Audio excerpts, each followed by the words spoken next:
All right, in this episode, I'm going to show you a tactic that's going to make you a super ninja hero when it comes to a dual threat to create content when it comes to video and audio. So you can repurpose that content across platforms. Let's get into it. Excited to get into this tactic because honestly, I think this is a trend for next year, but it's also a trend that's been happening for the last couple of years. And we're really trying to elevate a lot of our clients when it comes to how do you capture unique content and try to multi-purpose it, right? And what I mean by that is specifically around capturing multiple things at once, right? We do a lot of conferences and a lot of trade shows, specifically around because it's an efficient way to capture a lot of content. So on that note, when it comes to specifically your conferences, how do you help amplify content creation? And we've been doing this for many years. And one of the things that's come up, and that's why I'm thinking this is going to be more of a trend for next year, but it's still happening this year. And I wanted to talk about it. And it's around how you can create a thought leadership series when it comes to audio and video. This really has been coming up a couple reasons. One in particular was around YouTube. Well, YouTube recently launched, probably in the last 6 months or so, maybe less than that, a podcast channel that you can put on your current YouTube channel. And I'm going to show you a client screenshot of it here just in a second. But before I get into that, you can also do this when it comes, again, to a YouTube channel. But think about it for a moment, right? You're capturing audio, it's long form content. And you're going to put that on your pod, like a regular audio podcast. But the great thing about leveraging YouTube is once they have flipped the switch when it comes to this podcasting new, basically it's a new feature in your channel, they typically help promote it, meaning like once you start pushing it out there, because it's a new product, it's very similar to how they started YouTube Shorts, right? All of a sudden you post a quick 60-second video vertical because it's competing with Instagram and you got 400 views in like 20 minutes. Well, they do that across their products that they launch because they want to get adoption. One way to grow adoption is post more content, right? No brainer.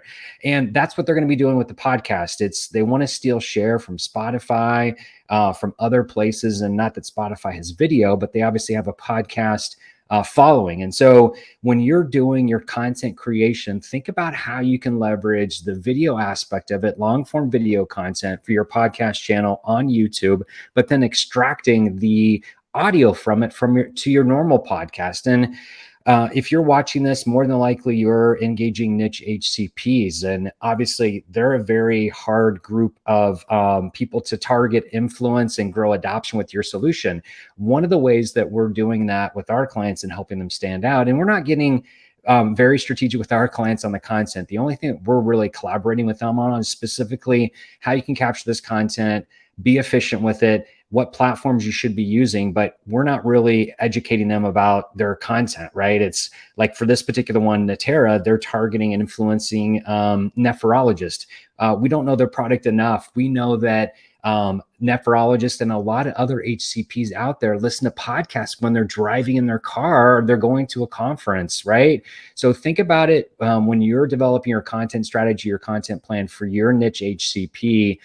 Think about doing a podcast, and it's a thought leadership series, right? It's podcast and thought leadership. It's not going to convert right away, right? It takes time. Most podcast channels take 2 or 3 years, and it's about being consistent. But in order to get consistent, you have to have content. So you got to think of it as like a TV show, right? If you're watching Yellowstone every Tuesday at 6 o'clock as it comes out, or your favorite Disney series is coming out about Mandalorian, and all of a sudden it's Wednesday at 3. Well, think of it like that when you're trying to reach your niche HCPs and educate them and influence them and help grow adoption.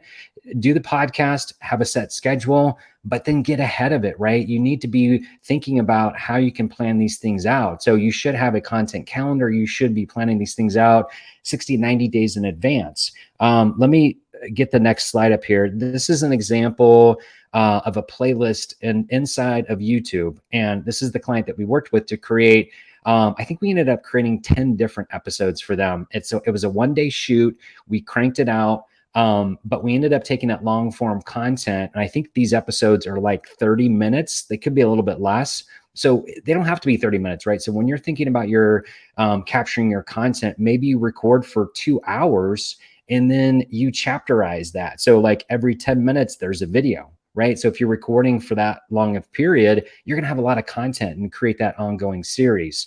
Another cool thing that we ended up doing, and I'm trying to see if, no, that was the only screenshot that I put up here. But again, this is the visual of what it looks like specifically on YouTube. So it's just a playlist. So if you're normally posting content on YouTube, this is just a playlist that you can check to say, hey, go into the podcast playlist.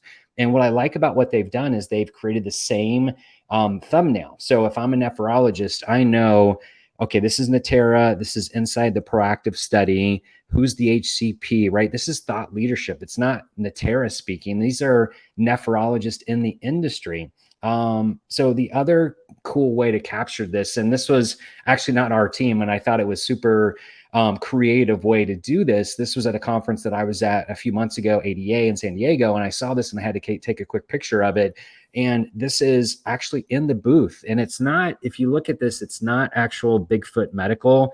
Bigfoot Medical is adjacent to them. And I can't remember the company that's doing that. Doesn't matter. Love the strategy here. So inside their actual booth, they carved out a little niche area to do both a podcast. You can see up here on the air. I don't know if they were actually live, but they were recording the podcast.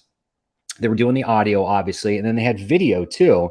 And what I love about this is a unique set. So it's in a conference, and most conference marketers, and if you're a conference marketer listening to this, you probably know, like the conference trade show floor, it's busy. But if you have a professional video company and audio, like capturing this, there's unique secrets that we know to basically block out any background noise or any conversation that's happening.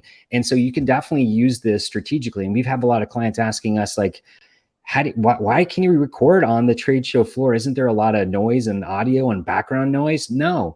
I mean, yes, there is, but you can actually block it out. So the secret sauce to this is recording the ambient noise in the background and having that. And then you basically, and I don't do this work, but the post-production team, they're the wizards in the background behind the green curtain doing the post-production work. And they're like basically blocking out based on that audio. So you get clean audio, sounds really good. Everybody's mic'd up really good too, and you're recording this at a high quality level. So the next time you think about a conference, and most of our clients right now are in conference mode for either end of this year or they're starting to plan for next year. Think about how you can leverage and amplify what you're doing already on the conference side to help execute when it comes to these trade shows. So if this video has been helpful, hit the like button, hit the subscribe button, and good luck at your next conference. Bye for now.